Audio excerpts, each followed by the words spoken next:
going to be amazing today. I'm here with one of my dad's favourite players of the 1980s and some of my greatest memories from the 1980s with my dad. I'm here today with ex-footballer, ex-Blackpool superstar, Eamonn O'Keefe. I'm here in the Blackpool shop here with Sarah, and we've got to get rid of some of these t-shirts for BST, so I'm going to try and stick one on Eamonn O'Keefe in this meeting later and try and get some of these sold. Do we need to sell them, Sarah? Have we got lots? Yes, we do. We've got hundreds. Hundreds? Is it hundreds, just hundreds or hundreds of thousands? Thousands. We've got thousands, lads. You need to buy these t-shirts. Say hello. This is Eamonn O'Keefe. Say hello, Eamonn. Hello, Eamonn. You did that twice now. Right, folks, I'm super excited about this today. I've got Eamonn O'Keefe with me here. That's like my dad's favourite player in the whole wide world. I tell you what. Did you tell him I'm older? I've just got. You're not old. Give on. I had blonde hair then. Yeah, you did have blonde hair. Where's your glasses? Oh, I've taken them all. I'll put them. That's yours. You need to have your glasses. I need to get my glasses. That's you. There. To recognise you. Sorry about that. These, you mean? Yeah, that. No, put on. Right, just very quickly, three of my most favourite moments of all time in the 80s, my memories with my dad was, the first thing was, my dad, I can remember him coming home and coming in and just going, "You're not going to believe this, we've signed Eamonn O'Keefe." He was like, bloody Eamonn O'Keefe, he was like raving about it, and it proved to be for all older Blackpool fans, they'd all say the same thing, that Eamonn O'Keefe in the 80s, he dragged us from like the bottom division, he joined and he was just on fire. He took us, he got us promotion into like the third division on a marvellous night. We're going to talk about it at Darlington. Do you owe me some money or something? Yeah, You're making it right. The cheques in the pot. So it's just unbelievable. It's some of my greatest memories. That night at Darlington, you younger viewers won't remember, but we're going to tell you all about it.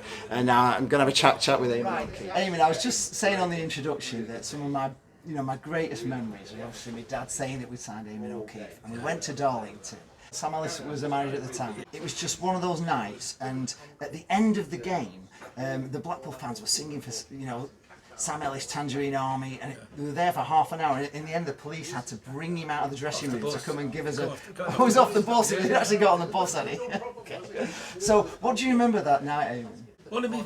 One of my big memories of that is that on a pre-match meal before we knew how important the game was. We had two directors with us, right? And one was Mr. Ismail. But when the gaffer usually said to us, like, be on the bus for 5:15. Me and Walshy were sat on the bus, me and Mick Walsh, and we were sat on the bus, and the gaffer got on and said, "Right, it's 5:15. Where is everyone on?" He said, "Yeah, the directors aren't here, you know. They're in the bar. They're in the bar, you see." So he said, "Right, you two are my witness. This is a massive important game, and they can't be here on time." Right. So they shut the door and they said to the driver, "Let's go, leave them there." Right. You know. So we must have been 10 miles away from the ground or something, you know, or whatever. So we left them. So he said, left the directors? Yeah. He said, "You two are my witness." So when he walked in, I'll never forget, Walsh went, "I never heard anything, did you?" So the pressure was on him for the match. And of course, because we won 4-0, yeah. When we got on the bus, the directors coming in to us on the bus, full of it, and saying to us, "We apologise, lads, it's absolutely unprofessional of us, we should have been there ready for the bus." But like, we wonder if that would have been the same if we lost 4. That was a memory that for us, like, you know. Yeah. But there's also one other very special moment in any Blackpool fan's life, and anybody who was there at the time will tell you, we're playing Chesterfield at home, and Eamonn, I can assure you, I have never seen a ball fly in the net as fast. It went like a rocket off his boot. It was going in all the way, and it just almost took the goals out. Can you tell us a little bit about that? Just the wonder goal that you scored against Chesterfield. I think every player or anyone who played football will know that there's a certain time when you strike a ball that you say, "Wow, I've caught that right in the middle." You know, a bit like golf. You knock it straight as a die. And because it was so important as well, because Chesterfield were top of the league at the time. Right. Because it was so important, it was one of those that you can cherish, because I remember everything about it. I remember going wide, and Ian Britton, God bless him, he's not with us now. I just went wide and he knocked it to me, and then I come inside and I thought, "Oh, do you know what, there's no one up here." I don't know where Stuart had gone. I think he'd gone off for a lie down. And I just got inside and I thought, to hell with it, I'll give it a go in. And like I say, it just come off my foot. As soon as it left my foot, I thought, he's not going to stop that if he stays on target. And, so it was a genuine shot, there wasn't a cross or anything? No. It was well, you know, I'm not. I would argue when I did an interview in Everton that we beat Liverpool 2-1 and I went round the goalkeeper, Clements, right. and I tried to bend the ball in the top corner. Yeah. After I'd gone round him, I was at an angle, and as I hit it, I thought, oh God, I've overcooked it, you know. Yeah. And Imre Varadi, this centre forward, running in from nowhere and smashed it in the river there to make it 2-0. So you said it was a cross? After the game, Jim Hill did an interview and said that was a cool piece of play picking Varadi up. And I was thinking, yeah, I just saw him in the corner. and after my old fella going home went, why didn't you just put it in yourself? You know, and I went, what do you bloody hell think I tried to do? You're like league top scorer, and Blackpool were flying, and you just got an injury, didn't you? And it's the one thing that you think that, well, you don't think. When everything, I mean, it was hitting me on the back of the head and going in. It was one of them things where everything was right. And I think you're right. I think I'd scored something like by November. I'd scored something like 17 goals or something. Yeah, it's phenomenal. And someone had said to me, I think it was Bob Hatton had got the record for a year for 30. Right. And they'd said to me, you're going to murder this at this rate, you know. And it was almost like the kiss of death, because I've been kicked about in football, we've all had injuries. We went to Chesterfield, the ball went in the corner, and I jumped up to bring it down, and my knee just went underneath me, just like, for no tackler, no one near me or anything. And I knew someone had torn in my knee. Of course, I went back and said, we'll have to get it checked out and stuff like that. And then they said it's your cartilage, but the trouble is it's not. Them days it wasn't as technical, I suppose, at the hospitals.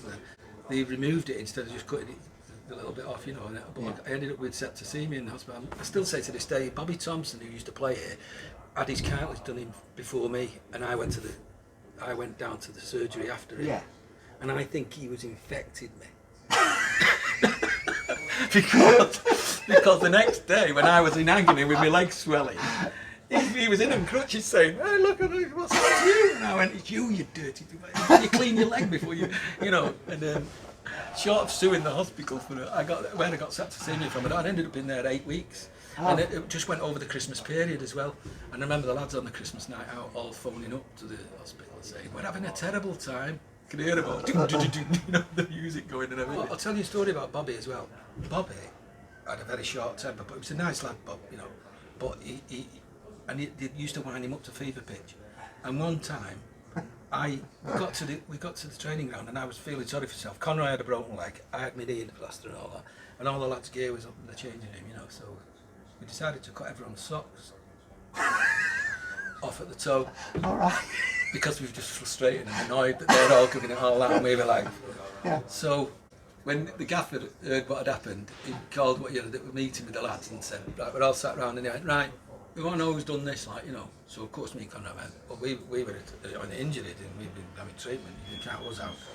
And everyone knew who it was, like, you know, and I said, I actually saw Bobby Thompson come off the training ground and go in to the changing room. I don't know if that helps. He was like, He stitched him up. Yeah, and Conroy went, I saw Bobby here coming out. I had a pair of scissors, but I don't know what he was doing with them. And then the gaffer went, this is all to wind him up. The gaffer said, right, 10 minutes in the sea with Bill Haydock. Up to you. That was what Sam had done well there is we had that camaraderie that when you're winning, you can feel it. You know, you can walk in a changing room and go, "This is a winning changing room." You can feel it. You know, the buzz and and even arguments. You know, I remember at Darlington, was it Darlington, Hartlepool, wherever it was.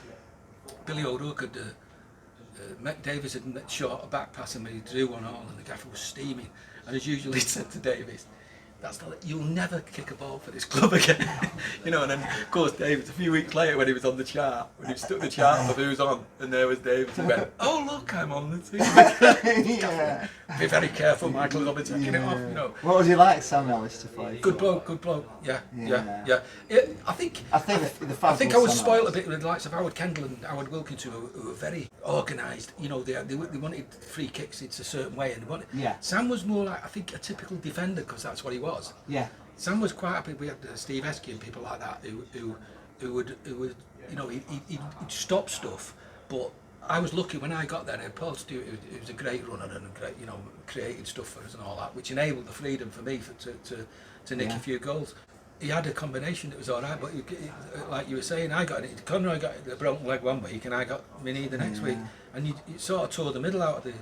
It was a shame. But because of the Blackpool situation at the time, money-wise and stuff, it's not as if they could go and replace us. No. So what had happened was we started. We were second top when that happened. Yeah, I know. And then we ended up. I think we'd have ended up in the the league, Division 2 if you'd Well, it'd been nice to have stayed to try, because we were second top and we'd gone from the league straight up, and we were knocking lumps out of teams. We were flying. I mean, every block knows we were flying.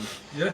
I've noticed that you've really stayed pretty closely tied towards Blackpool, and you've been to like BST meetings, and you did a march. Is that right? You did like a sponsored march for the club and everything. You came along, didn't you, to help support the club as an ex-player, which I think that that from a Blackpool fan's point of view, I think that's amazing. I think it's amazing that you stayed so. Well, we hear so much about they support the team and stuff like that, and like this is for me. I'm pretty proud of this. Is me. Blackpool ex-players badge, and that John Cross organises. And the thing is, in my eyes, I don't think there was enough of us. I think I'm a bit disappointed in that. The likes of people who live here and live not too far away. Yeah. The club supported them and paid them, and I think it'd been nice to come and say I'll help them with the walk, and we might have got there a bit quicker than we did.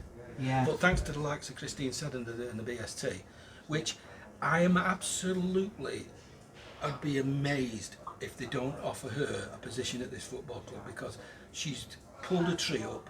She's been absolutely forefront to everything. When they phoned me up at first, I thought, is this just a bunch of supporters that's getting a bit of a cob on? Yeah. But I quickly realised, total professional, absolutely, and got us to where we are now. And I would love to see her involved, and I'm sure she'd snap the arm off if she was involved in the club. Hopefully the new owners will see that and realise that there's so many people behind her that it'd be as foolish not to involve her in some way. Totally And John Cross for the ex-players, because John talks to everybody. Yeah. Everybody gets on with him, and it's something that we're looking forward to hopefully putting together. Because it's not the end, this is the start. I think, I mean, all these people behind the scenes now, because the Oystons have gone now, it's our new club. They can all start coming to the fore now and really push this club on. I think it's great. Talking about BST though, Eamonn, there's a T-shirt by the side of you. She's got hundreds of these, thousands of these T-shirts to get rid of. You wouldn't mind just chucking one on first, would you? Just get that. Well, do you want me to set the gear off? It's a 4XL Just one. chuck it over. Is this an X-rated video you do? She told me, can you promote the BST T-shirt? So right. This is Christine. Here's the BST T-shirt. I shall put it on. Right. Eamonn O'Keefe, I've got to say, from every Blackpool fan, you were a star in the 80s.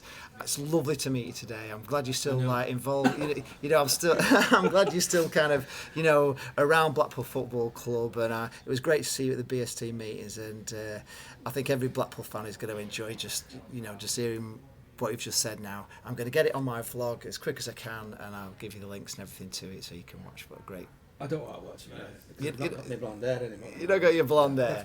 I have to. No, listen. Thanks for being a great sport. Absolute pleasure. And all I can say is that we've discussed lots of things today, and as far as I'm concerned, you've been a great help to us with this kind of thing, and I hope you're doing plenty more. And if you need my help in any way, you need to give us a shout. That'd be absolutely fantastic. So for anyone else at the football club, I don't know what I can do. I don't want to be painting. I believe you clean the. I did clean the seats. I came down to clean the seats. That's where all this started. Really, I just came and did a crazy video. I think that's unbelievable. It was an absolutely amazing video with Eamonn O'Keefe. I'm so super excited about that. I can't wait for you to see this video. Right, folks, I'm here today. Meeting one of the stars of the 80s, and my dad's favourite player. We're here today to meet Eamonn O'Keefe. He just walked. That's a good introduction. That now, feeling very good. You've got to live up to that now. Yeah. You're talking towards me and that, because I want you up into that. Oh, so, right. You know what I mean? Yeah. Because I don't know which one's going to be the